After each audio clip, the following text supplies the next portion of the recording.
तो अभी जो नया परिदृश्य बना है कोविड के बाद से या कोविड काल से, एक तरीके का इन्वेस्टमेंट का दौर शुरू हुआ है लोगों में, उसमें एसआईपी एक चीज़ बहुत उभर करके सामने आई है। आपसे जानना चाहेंगे सर कि एसआईपी क्या है और ये जो ट्रेडिशनल इन्वेस्टमेंट है उससे कितना अलग है ये? देखिए, एसआईपी का फुल फॉर्म अगर हम परिभाषित करें तो उसका मतलब होता है सिस्टमैटिक इन्वेस्टमेंट प्लान, यानी कि एक सोची समझी इन्वेस्टमेंट जो एक रणनीति के तहत आप लंबे परिधि के लिए करते हैं।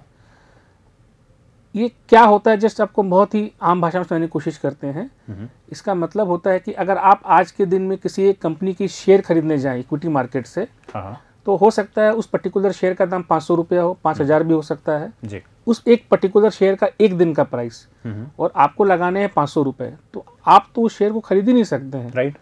तो सिस्टमैटिक इन्वेस्टमेंट प्लान में क्या होता है, सेबी ने बहुत सारे कंपनीज को अलाउ किया है कि आप वैसे लघु जो छोटे छोटे इन्वेस्टर्स हैं जो इस इक्विटी मार्केट में आना चाहते हैं पर उनके पास पूंजी कम है और उतनी समझ भी नहीं होती है कई बार, तो आप एक फंड मैनेजर को अपना पैसा सौंप देते हैं। आपके जैसे बहुत सारे लोग जब उस फंड मैनेजर को पैसा सौंप देते हैं तब उसके बाद एक मोटी रकम आ जाती है, ठीक है। वो अपने प्रोफेशनल एक्सपीरियंस से, अपने अनुभव से उसको इक्विटी मार्केट में इन्वेस्ट करता है। उसकी बहुत सारी गाइडलाइंस होती है, ऐसा नहीं कि जहाँ चाहे इन्वेस्ट कर सकता है। अच्छा। वो मैं धीरे धीरे बताऊंगा कि फंड का नेचर क्या होता है, क्या बहुत सारी रूल्स एंड रेगुलेशंस होते हैं, डिस्क्लोजर रिक्वायरमेंट्स होते हैं।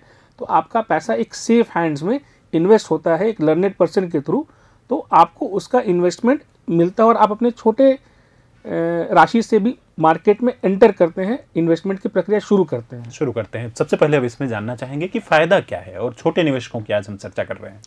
देखिए, आपको फ़ायदा ये समझने की दरकार पड़ेगी कि एक महंगाई की एक दर होती है जिसे आम आदमी जनरली महसूस तो करता है पर परिभाषित नहीं कर सकता है। कल या आज हम बात करें, कोई वस्तु की कीमत 100 रुपये है, तो एक साल बाद उस वस्तु की कीमत बढ़ेगी, जिसे महंगाई दर बोलते हैं। वो 105 भी हो सकती है, 110 भी हो सकती है जी।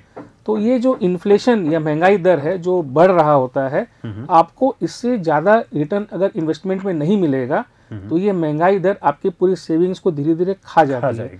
और जो ट्रेडिशनल या कि हम बात करें जो चला आ रहा है परंपरा कि सेविंग करने का मतलब बैंक फिक्स डिपॉजिट या पोस्ट ऑफिस डिपॉजिट, उसमें क्या होता है कि आपको जो रिटर्न होता है वो टैक्स के बाद वो जनरली इन्फ्लेशन के नीचे रहता है, महंगाई दर से कम मिल जाता है। तो आज आपकी 100 रुपये की बचत की वास्तविक राशि टैक्स कटने के बाद हो सकता है 97 रुपये हो जाए अगर हम महंगाई दर को माइनस कर दें। तो आपको एसआईपी कीजिएगा तो इक्विटी में जनरली क्या होता है कि वो महंगाई दर को बीट करने का लॉन्ग टर्म पे, फिर मैं कह रहा हूँ कि लंबी परिधि का ये इन्वेस्टमेंट होता है, तो आपको उसको नीचे गिराने या उसको बीट करने का एक मौका मिलता है। प्रभातखबर.com, विश्वास वही, रफ्तार नहीं।